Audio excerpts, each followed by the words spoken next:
মেঘনা আক্তাৰ নামৰ ২২ বছৰীয়া সুন্দৰী যুৱতীয়ে পাতিব বিয়া।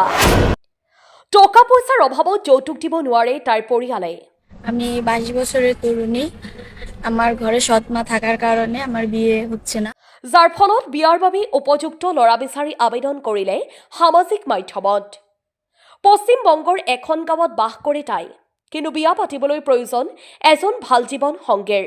ল'ৰাজন ভাল চৰিত্ৰৰ হ'ব লাগিব আৰু আৰ্থিক অৱস্থা ভাল হ'ব লাগিব। ছোৱালীজনীক সুখত ৰাখিব পৰাকৈ হ'ব লাগিব। কোনো ধৰণৰ যৌতুক বিচাৰিব নোৱাৰিব ছোৱালীজনীৰ পৰিয়ালৰ পৰা। ছোৱালীজনীৰ সকলো সা সম্পত্তি ল'ৰাজনৰ নামত কৰি দিব বুলি জনাই ছোৱালীজনীয়ে নিজেই। সবিশেষ বৰ্ণনা শুনি লওক ছোৱালীজনীৰ মুখৰ পৰাই। আমি 22 বছরের তরুণী। আমার ঘরে সৎ মা থাকার কারণে আমার বিয়ে হচ্ছে না। আমার বাবা বিয়ে দিতে চাইলেও টাকার কারণে আমার মা বিয়ে দিতে চাচ্ছে না।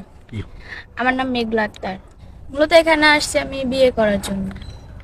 যে আমাকে ভালোবাসবে, আমার মা নাই, সেই হিসাবে ওই ভালোবাসাটা জানি সে আমাকে দিতে পারে, এরকম একটা মানুষ হলেই হবে। আপনারা আমার গার্জিয়ান, আমি আপনাদের কাছে আসছি। আপনারা যাকে ভালো মনে করবেন তেমন একজনের সাথে আমাকে কথা বলে দিলে। আমরা গার্জিয়ান, আমরা যদি কথা বলা দিই তাহলে হবে, তাই না আপু? হ্যাঁ। প্রিয় দর্শক, ওনার নাম মেঘলার সাথে যোগাযোগ